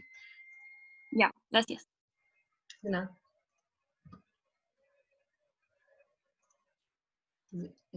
Aquí yo quería probar lo que me dijeron del 255.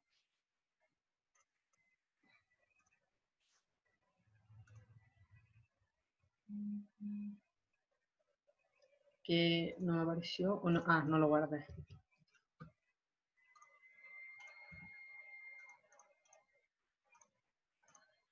Ya, en este caso voy a hacer una función X. No sé.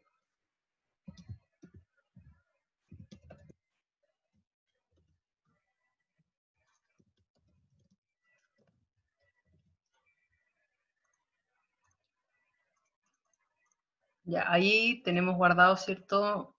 A mano.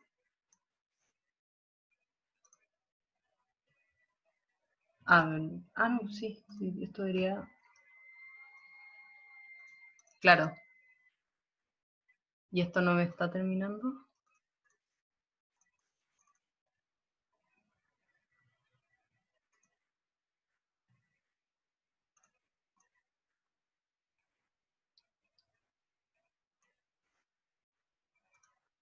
Ya no, definitivamente parece que no lo sobreescribe, así que traten de no ocupar esas memorias. Lo voy a ver igual en más detalle después con José, a ver si está bien o es un problema. Se puede ejecutar el emulador sobre un código en la consola y obtener el resultado en consola.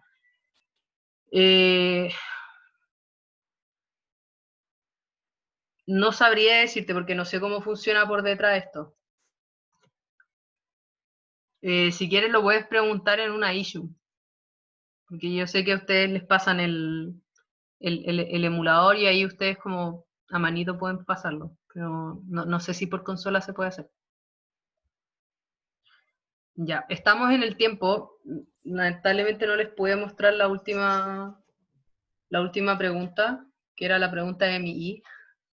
Bueno, la mía estaba en C, pero se las puse en Python, por si la quieren hacer. Es relativamente corta, pero aquí van a utilizar lo que aprendieron y lo que repasamos hoy día. Así que, si se dan cuenta, son solamente dos funciones que tienen que ver, y aquí está el programa principal. La idea es que lo traduzcan exactamente como está hecho en Python, es decir, en este caso nuestras funciones las tenemos que pasar a subrutina y tener esta parte que sería como el programa principal de su código. Si tienen dudas, por ejemplo, aquí hay muchos operadores bitwise. Si se acuerdan, esto es un AND bitwise, estos son shift, esto es un XOR. Si a alguien le interesa hacerlo y tiene dudas, también pueden hacerlo en las issues y de ahí yo se los puedo contestar. Les recomiendo hacer este ejercicio, es bastante bueno como para al final como aplicar el tema de salto, de subrutina, y al final como practicar con el código, porque al final lo más fácil para aprender a programar en código assembly es programar en código assembly. Igual que cualquier lenguaje de programación, lo más fácil es practicar nomás. El emulador es bastante alegón, creo. Así que aquí en los logs les van a ir saliendo los distintos warnings. y si hay alguna instrucción que no soporta, o por ejemplo, si llegan al final de la memoria de instrucciones por algún motivo, les va a decir si es que tienen algo mal escrito, o si la instrucción no es soportada, etc. ¿Dudas? Constanza, Dime. te puedo hacer una pregunta, pero es como sobre el enunciado de la tarea. Que ahí dice que los labels que venían por defecto no se pueden ser usados en las respuestas finales, ya que serán de uso reservado para el corrector automático. No entiendo muy bien a qué se refiere eso. ¿Quiere decir que no podemos modificar como los valores de esos labels? ¿O más que nada como que no podemos usar ese mismo label para otros fines más allá de que sea el array? Sí, Como por ejemplo, lo que le están diciendo es que, por ejemplo, si hay un label de, no sé, func, no pueden utilizar ese, porque eso lo va a ver el corrector automático. Entonces, lo que le están diciendo es, ocupen las labels que quieran, pero que no sean las que nosotros les dejamos puestas que están reservadas para el corrector. y por ejemplo, no sé, para la pregunta 3b, ¿no se podría, por ejemplo, como modificar los valores que están almacenados como en los labels? A ver, déjame revisar el código que les dieron. Lo que pasa es que como que no vemos, no, las de nosotras dos que somos de cátedra no estamos tan metidas en la parte de tareas. Las tareas las ve el profesor. A ver, ¿tú te refieres a estos labels o a los data? Por ejemplo, en AR, como que durante la ejecución de mi código sí podría modificar, no sé, algún valor Ah, algún algunos de valor estos en el, valores.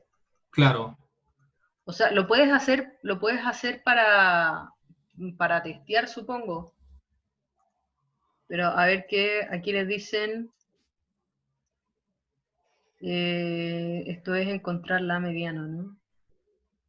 Claro, ustedes lo pueden hacer para testear, pero lo más probable es que eh, como con la corrección automática no les pasen solamente ese arreglo para evitar al final lo que es hard coding, que es como, ya, como yo sé cómo es el arreglo, entonces yo sé que esta es la mediana, y probablemente van a hacer varios tests con distintos arreglos. Ustedes pueden probarlo con distintos números, pero no sabría decirte como si tienen que sí o sí mandarlo con ese arreglo igual o no. ya. No, o sea, que en verdad, más que modificarlo como en la sección data, yo me refería como modificarlo como en el code, ya habiendo como leído el data inicial, por así decirlo, como dentro del flujo de mi código, poder ir como modificando ese valor. Yo no encuentro ningún problema con eso, pero, o sea, vuelvo a repetir, nosotros no estamos tan al tanto de las tareas, entonces tal vez hacer la issue preguntando por eso te va a dar una mejor Ya, respuesta, porque eso ya, también lo revisa el mejor. profesor. Ya, dale, gracias. De nada. ¿Alguna orientación o consejo para la 3A? ¿Cuál era? La 3A es la del grafo, ¿no? Ya, han habido, bueno, la primera recomendación es leer las issues. Hay, creo que varias issues con respecto a esta pregunta, en especial con respecto al tema del grafo. El valor M dice almacena a partir de la dirección indicada por el label M en orden de filas. Y después dice la cantidad de nodos está con el label N. A ver. Es que no sé si hay algo que me perdí, pero como dicen que el M es una matriz, pero te pasan una línea, pero como que o es como una matriz extendida o no sé si como que no estoy cachando ahí. Ah, ahí dijeron, cada 3 elementos una fila. Ah, ya, perfecto. Eso entonces era. Que es con el N mayúscula. Ya, así que eso no me había quedado claro.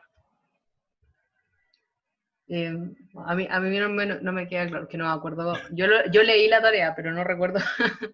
entre Ya no mala ayudantía se me olvidó bien qué era esto. ahí dijeron en los comentarios que es como una matriz extendida y cada n elementos es una fila. Ah, ya, ok. Yo no había cachado eso.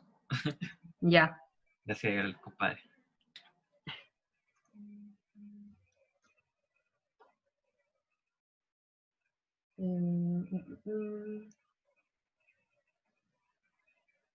Ya, ¿alguna duda? Tal vez no de la tarea, o sea, de la tarea en específico es como, estoy bien limitada a la tarea porque no la he revisado yo. Pero si hay algo conceptual, ahí tal vez les puedo responder tal vez un par de dudas. Espérate, que me conseguí que José puede venir a responder lo de los labels y lo va a venir a explicar. Porque había un par. Bueno. Ya, entonces, los que tengan duda con eso, entonces quédense para esperar a José a que nos ayude con esta parte. Él va a poder contestar más como el tema de los labels, porque al final creo que es como lo que decía Gustavo, el tema es que tienen que entregar otro archivo, no el de base. Entonces como que iba a explicar bien. Ahí está. Hola, José. Hola, denme un minuto que organice los archivos y todo, y les hago tutorial express y todo. A ver.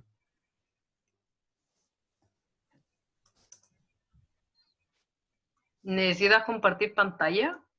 Sí, les voy a compartir pantalla para que quede todo más claro. Ya, te tengo que dejar eso sí, espérame. Dale.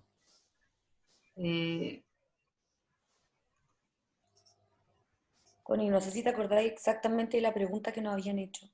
El tema de creo que como que si podían. Con respecto a los labels que dicen que no pueden ser usados en las respuestas finales, porque son de uso reservado. Y estaban preguntando a qué se refieren con eso. Dale. Ya. Voy a parar para que tú puedas compartir. Ok.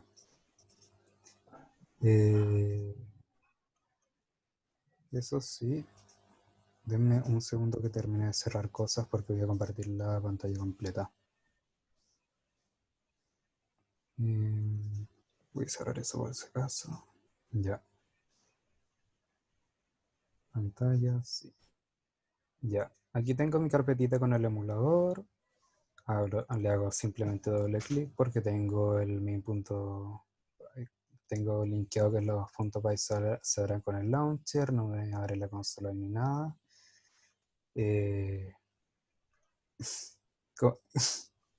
Como no en un anime. Ya. Aquí está el base B, que tiene como... este es el código base por si alguien no lo ha visto. Voy a abrir otro txt. Mis respo. Ya, data. Es importante eso. Importante también, porfa, fíjense que sea UTF-8 y no UTF-8 con BOM u otro encoding, porque o si no, no puedo asegurar que el emulador va a interpretar correctamente el código. Ya. Al lado izquierdo tienen que cargar el archivo base. Al lado izquierdo tienen que cargar el código que ustedes van a hacer. Y si hacen... El archivo no contiene secciones data y code. ¿No está guardado? No sé a cuál se refiere. Ah, espérate. Ah, el archivo base está malo. Ah, oh, ¿se me pasó? Wow. Gracias. Aquí lo tengo. Bueno. Ya, entonces, sí, ahí está. De ahí le subo la cuestión corregida. Cargar, ya. Aquí me carga el valor de la memoria de datos. Aquí está la memoria de instrucciones. Si se fijan, aquí simplemente hay un jump, no hay nada más. Y ya, yo voy a hacer un mov A,5, mov B,6, A,D. Y un mov res, A. Y si hago si hago que recargue, me está importando todo lo que está aquí, como en donde está el import code, me está importando todo lo que es la sección code de este otro archivo, y en el import data, que bueno, aquí un 7, no, un -1 para que se note. Si le digo que recargue, aquí me aparece el -1 que antes no estaba. Y si se fijan un poco en los valores de los registros y de las condition codes del inicio, van a ver que por cada vez que recarguen van a ir cambiando. Eso es porque parten con valores aleatorios. Y no es broma. Hago un random para ponerle los valores tanto a los registros con A y B como los condition codes. Y si, por ejemplo, lo que está escrito ahora es desde el 0 al 13. Si yo intento aquí hacer un mod A,14, recargo, siguiente instrucción es una dirección de memoria virgen, y lo que me cargó fue un 102, que es lo que aquí dice que ahora que está escrita en la dirección 14, y eso es porque también cuando una dirección de memoria no ha sido leída puede contener cualquier cosa, y para simular eso hago un random. Cosas importantes que tienen que tener en cuenta. Ya. Lo de los labels que se dice el enunciado es, nosotros les decimos que se va a llamar AR, que se va a llamar N, que se va a llamar res. Ustedes lo que no pueden hacer es decir aquí va a ser res 5. Porque si vienen y hacen eso, aquí debería o tirarles error. Voy a aprovechar de hacer un... aquí la última instrucción antes del jump es...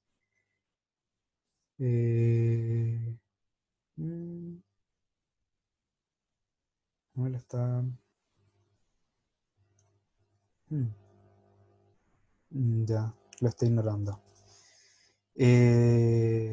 Voy a revisarlo después, no me acuerdo cómo lo estoy manejando, pero aquí el punto es que tienen un nombre de variable repetido, entonces va a ser cosas raras sí o sí. O no, o les debería tirar un warning, o... Ya. Una forma de ejecutar... una forma de ejecutar programas largos rápidos sin tener que hacer 700 clics.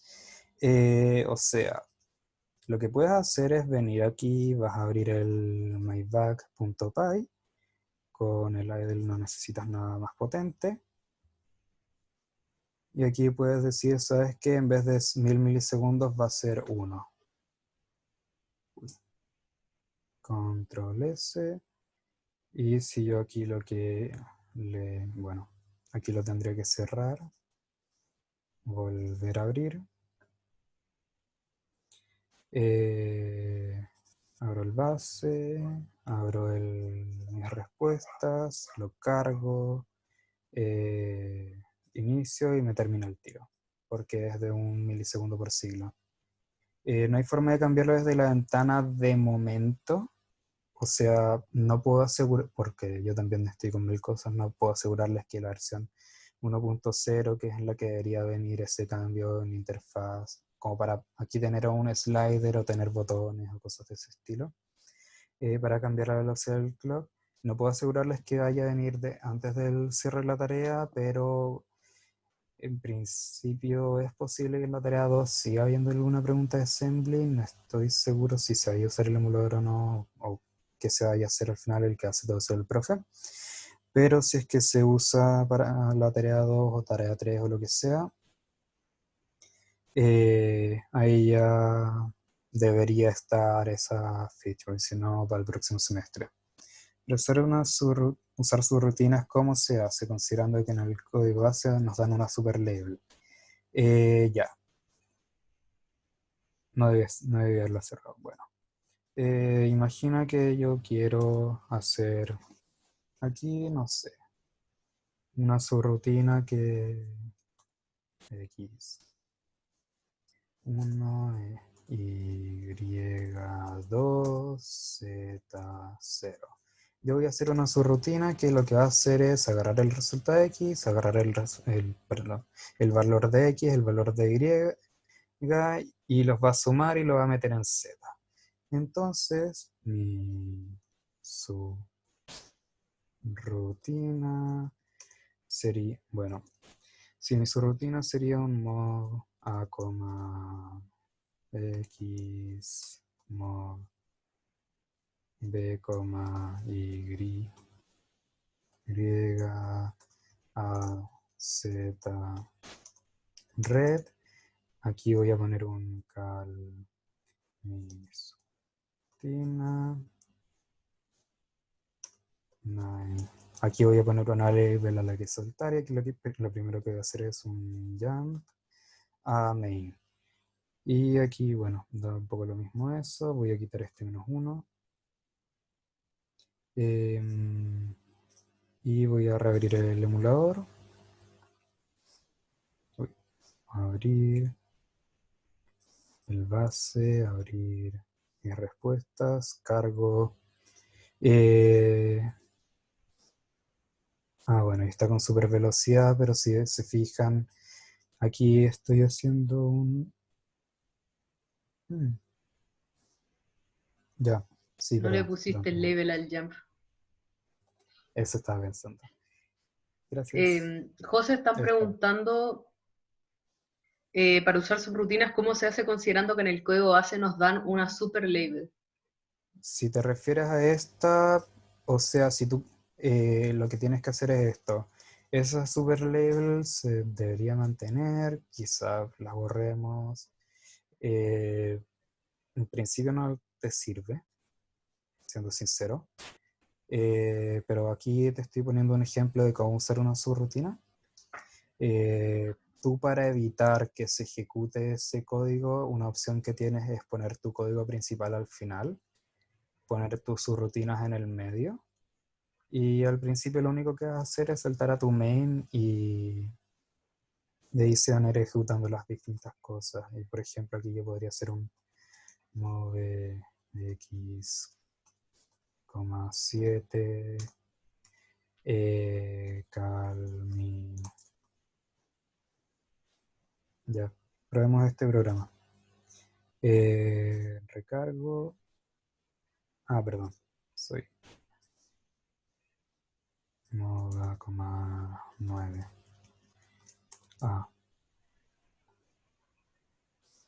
Recargar, ya sí, todas las instrucciones existen, somos felices, empecemos a probarlo.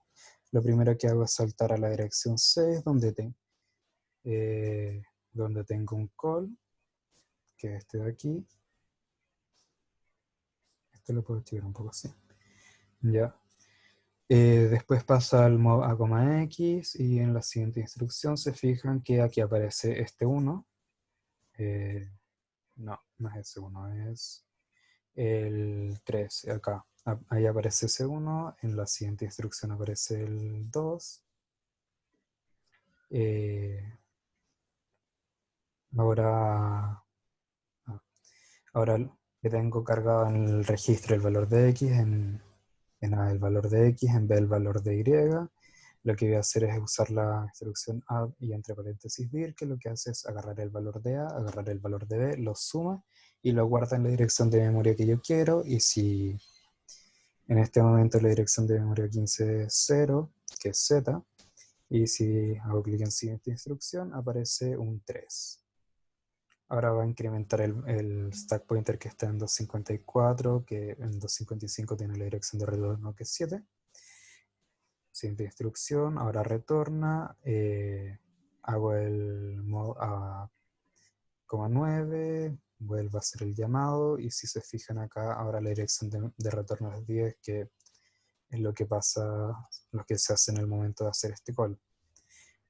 Porque al volver lo que tengo que hacer es retornar hacia la instrucción siguiente. Ya, respondiendo al tiro. Estos valores, para propósito de testear ustedes, los pueden cambiar. Yo puedo decir, ¿sabes qué? ¿Qué pasa si mi arreglo está ordenado al revés? 4, 3, 2, 1. Es un test interesante. Porque sobre todo si lo que están haciendo es ordenar el arreglo, tienen que pensar tests distintos en cómo se ordena. y distintos casos que pueden tener y todo eso, y después pensar en ya casos de la mediana.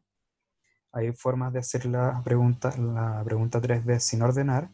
Ya, y aquí el n tendría que ser un 4, porque es el largo del arreglo. Aquí recargan. No. Aquí recargan. Y son felices y prueban su programa y todo eso. Lo que pasa es que vamos a tener muchos archivos base que nosotros, entre comillas, cargaríamos aquí al lado izquierdo con los distintos tests. Puede que el test 1 sea el test 2 lo que va a tener es solamente un valor, otro puede tener todos iguales, 2, 1, 1, 1, 1. Puede que sean todos distintos, puede que aparezca, que se repitan, distintos casos. Y lo que lo que tienen que tener en cuenta es que cualquier modificación que ustedes hagan aquí a nosotros no nos va a llegar ni nada. En el caso de todos iguales, deberían devolver el índice 0, pueden devolver cualquiera. Eso lo detallamos en una issue. Si el valor de la mediana aparece más de una vez, pueden devolver cualquiera de los índices. Lo mismo si, por ejemplo, tenemos 1, 2, 3, 4, pueden devolver el índice del 3 o el índice del 2. Ya, cualquier modificación que ustedes hagan aquí no va a ser parte de su entrega. Lo que ustedes tienen que hacer es usar de mi simulación. Sí, en tu simulación puedes modificar esos valores. Lo único que importa es que no los repitas en el archivo de acá y que tampoco repitas este código en el archivo de la derecha, que sería el archivo de tu respuesta. Y eso básicamente. Que lo que tú mandes sea el archivo que tú escribiste con tu código y en el archivo de base que les pasamos. Eso. No sé si tienen alguna otra duda al respecto. Las instrucciones, la Connie se los comentó que están repartidas un poco entre los apuntes 4 y 5. Y ya les comenté por anuncio que hay varias instrucciones que en realidad salen en los apuntes, salen en las slides, en las tablas con las señales, pero esas instrucciones no son correctas y mañana el profe va a profundizar al respecto porque son un error en los apuntes. Y eso. José, Dime. se está alargando harto, así que tengo que parar de grabar. Por si puedo Sí, responder tranquilo. como una última duda nomás y ahí empezar ya a ir cerrando la ayudantía. Ya, un arreglo de arreglos es un arreglo. En términos de, o sea, una matriz, al final, como todas las filas tienen el mismo largo, simplemente es cosa de decir ya, mi primera fila, o sea, una opción es escribirlo así, de hecho. Esto está soportado, por ejemplo. Si se recarga, aparece ya 0, 4, 1, 2, 3, 4, 2, ya. Otra opción es simplemente ponerlo así, ponerlo de cualquier forma como les salga más fácil. También puede ser como así hacia abajo. No sé si te refieres a eso o no. Y tips y consejos para la 3A. Valor. Onda, piensen, por ejemplo, en Python, ya tienen su matriz de adyacencia y cómo lo resolverían paso a paso, qué funciones implementarían y todo eso, y ya. Todas esas funciones que irían implementando las transforman en distintas subrutinas que pueden ir usando. Por ejemplo, si mi problema fuera encontrar si un número es primo y yo quiero usar la optimización de revisar hasta la raíz del número un poco pasado, yo me haría una subrutina que sea calcular la raíz cuadrada de ese número y lo que haría sería llamar esa subrutina, sacar la raíz cuadrada, perfecto, tengo el límite superior de mi ciclo, entonces uso eso de forma como para ir trabajando de buena forma mi código y sean ordenados. Ojo con el empezar a hacer demasiados jumps, porque un problema del jump o el go-to, y porque ya no aparece tanto en lenguajes más modernos, es porque genera una cosa que se llama código espagueti, que al final es muy propenso a generar errores feos y que nadie sepa lo que está pasando. Así que eso, valor, modularicen bien sus cosas y vayan y sean lo más ordenados posible. Con assembly es muy fácil equivocarse. Y eso, mucho ánimo. Eso. Cualquier Ánimo, duda chiquillos. están las issues, así que eso. Pueden preguntar las cosas, lean igual la materia y ese tipo de cosas antes, porque nos ha pasado que hay que responder issues del estilo, mira, sale la cosa aquí, y al final es tiempo que ustedes pierden esperando la respuesta. Eso, Una pregunta, dime. no van a dar más tiempo, ¿verdad? O sea, tenemos No. que usar los días de gracia nomás. Ojo, mañana el profe también va a explicar lo de los días de gracia. Los días de gracia no son tiempo extra. Está pensado por un tema de, oh, se me cortó la luz, o o tuve un imprevisto, cualquier cosa de ese estilo. A eso están orientados los días de gracia. Es como cuando las interrogaciones en modo online están programadas para 2 horas, pero nos dan todo el día para hacerlo, es exactamente lo mismo. Mañana el profe va a hablar de eso también en clase, así que vayan a la clase, pero les Ya, dejo eso como mini adelanto. perfecto. Gracias. De nada. Ya voy a parar la